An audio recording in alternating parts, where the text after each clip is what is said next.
कहते हैं चतुर की चतुराई तभी तक चलती है जब तक सामने वाला बेवकूफ बना रहता है। अब इजिप्ट को तगड़ा वाला झटका दे दिया है भारत ने। इजिप्ट ने स्वैप डील की मांग की थी, जानेंगे बदले में भारत ने क्या किया है। तो वहीं दूसरी तरफ आखिर यूरोप ने भारत के आगे घुटने टेक ही दिए, जानेंगे क्या है मामला। इसके अलावे बहुत कुछ, आइए जानते हैं इन खबरों को विस्तार से। 9 साल बाद 27 जून को वो तारीख आ रही है जो भारत का इतिहास बदलने वाली है। भारत का इतिहास इस तरीके से बदलेगा जिसका अंदाजा लगाना बड़े बड़े एक्सपर्ट और विशेषज्ञों के लिए मुश्किलों भरा था। इसके पीछे एक बड़ा कारण है। ये जो देश देख रहे हैं ये यूरोपीय देश हैं और इनका अपना यूरोपीय यूनियन है। ये यूरोपीय यूनियन जिसके अंदर करीब 27 से 28 देश हैं, ये किसी के लिए भी बेहद महत्वपूर्ण है। ये इसलिए बेहद महत्वपूर्ण है क्योंकि इनके साथ व्यापार पे जाना या व्यापार करना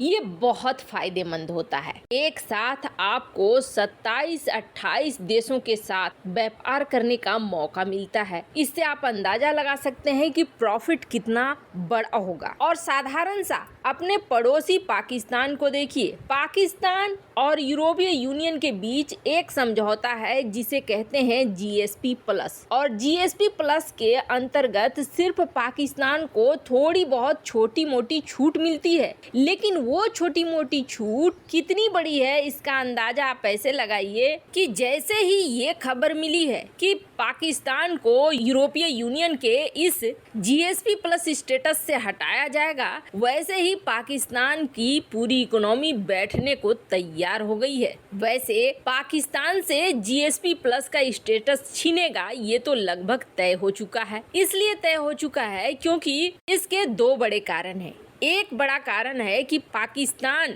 जो टारगेट होता है एक्सपोर्ट का वो मीट नहीं कर पा रहा है, क्योंकि पाकिस्तान के खुद के हालात इतने बुरे हो गए हैं कि इस वक्त उसे एक्सपोर्ट करने में बड़ी प्रॉब्लम आ रही है। वहीं दूसरी तरफ यूरोपीय यूनियन का पूरा ध्यान इस वक्त मानव अधिकार के उल्लंघन जो पाकिस्तान में हो रहे हैं उस पर लगा हुआ है। यही वजह है कि जीएसपी प्लस के स्टेटस से हटने की सूचनाएं अब पाकिस्तान में पहुंचने लगी हैं और ये खबर अब उबाल लेने लगा है। वैसे आपको बता दें यूरोपीय यूनियन ने 27 पॉइंट दिए थे पाकिस्तान को कि इन 27 पॉइंट को दूर करो तभी हम सोचेंगे कि आप जीएसपी प्लस में रहोगे या नहीं रहोगे। कुल व्यापार $3 बिलियन का करता है जीएसपी प्लस के तहत पाकिस्तान यूरोप से, और अब उसे वो भी करने में दिक्कत आ रही है। लेकिन इसमें एक बहुत बड़ा प्रॉफिट मार्जिन पाकिस्तान उठाता है। भारत इस चीज को करने के लिए पिछले 9 सालों से कोशिश कर रहा था। दरअसल भारत चाह रहा था यूरोपीय यूनियन के साथ एक फ्री ट्रेड एग्रीमेंट साइन हो जाए, चाहे हो सकता है उसके परसेंटेज हो कि हाँ 80% तक फ्री ट्रेड या 100% तक फ्री ट्रेड। लेकिन उस वक्त कई तरह की समस्याएं आ गई और यूरोपीय यूनियन ने भारत के प्रस्ताव को मानने से इनकार कर दिया। एक बड़ा कारण तो ये था कि यूरोपीय यूनियन में चीन उस वक्त बहुत गहरी जड़ें बना चुका था और चीन की ही चलती थी।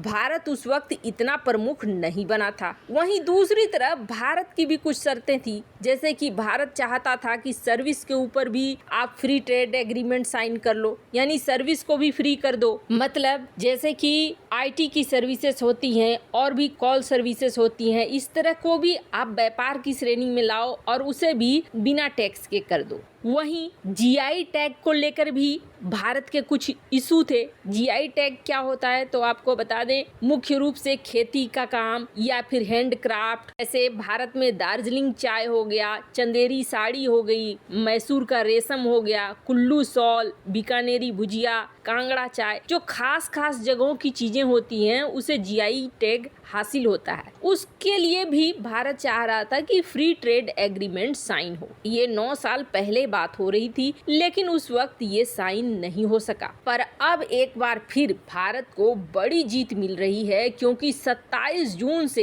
1 जुलाई तक भारत और यूरोपीय यूनियन के बीच बातचीत हो रही है। और बातचीत इस बात को लेकर हो रही है कि फ्री ट्रेड एग्रीमेंट साइन होगा। कथित तौर पर यूरोप भी अब इस साझेदारी के लिए तैयार होता हुआ दिख रहा है। वैसे आपको बता दें, यूरोपीय देशों और भारत में करीब 180 अरब यूरो का व्यापार सालाना होता है। भारत के लिए यूरोपीय संघ तीसरा सबसे बड़ा कारोबारी साझेदार है। भारत में जितना व्यापार होता है उसका 11% व्यापार होता है यूरोप के साथ। वैसे आपको बता दें, यूरोप की चीजें भारत में काफी महंगी होती हैं, इसलिए यूरोप इतना ध्यान पहले भारत के साथ व्यापार करने में नहीं दिखा रहा था। यही वजह है कि 9 साल पहले कई ऐसे फैक्टर में एक फैक्टर ये भी था, यूरोप को भारत से बहुत ज्यादा फायदा नहीं होता, इसलिए यूरोप ने इस दिशा में ध्यान नहीं दिया था। पर अब यूरोप ये देख रहा है कि भारत के साथ मिलकर चलना पड़ेगा, क्योंकि भारत की एक बहुत बड़ी आबादी है और एक बहुत बड़ा बाजार है, और यहाँ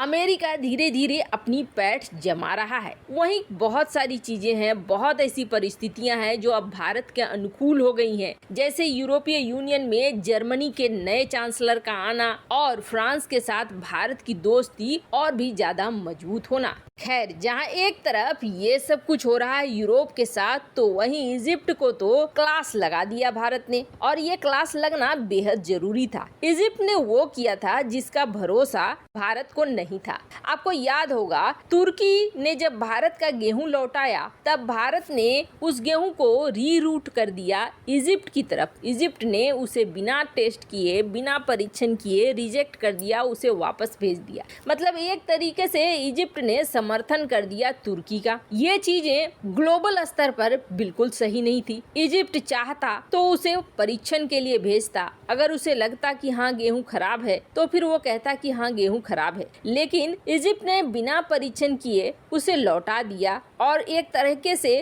तुर्की का साथ ही दे दिया। जिसके बाद भारत से अगर इजिप्ट अपेक्षा कर रहा था कि भारत संकट के समय उसकी मदद करे, तो ये होना तो संभव नहीं था, और हुआ भी कुछ वैसा ही है। दरअसल इजिप्ट ने वर्ल्ड बैंक से $500 मिलियन के लोन मांगे हैं, और वर्ल्ड बैंक ने अभी तक इसके लिए अलाउ नहीं किया है। जब इजिप्ट को पैसे तुरंत नहीं मिले, तो इजिप्ट ने भारत के सामने एक प्रस्ताव रखा और इसके लिए अपने उद्योग मंत्री का इस्तेमाल, और इस प्रस्ताव के तहत उन्होंने कहा कि ठीक है, आप चीज के बदले में चीज दे दो, यानी हमसे एक हाथ से दूसरा सामान लो और हमें दे दो आप गेहूं। और इसके लिए प्रस्ताव देने के बाद इजिप्ट इंतजार करने लगा भारत के जवाब का। तो आपको बता दें, भारत ने इस मुद्दे पर कोई भी जवाब नहीं दिया है। जैसे ही भारत ने कोई जवाब नहीं दिया है, वैसे ही कयास लगाए जा रहे हैं कि भारत इस सिस्टम के लिए तैयार नहीं दिख रहा है। दरअसल इजिप्ट फर्टिलाइजर ऑफर कर रहा है, जबकि फर्टिलाइजर की डील रूस के साथ 3 साल की काफी पहले ही हो चुकी है। ऐसे में इजिप्ट को लगता नहीं है इस सिस्टम से कोई फायदा मिलने वाला है। इजिप्ट को इंतजार करना पड़ेगा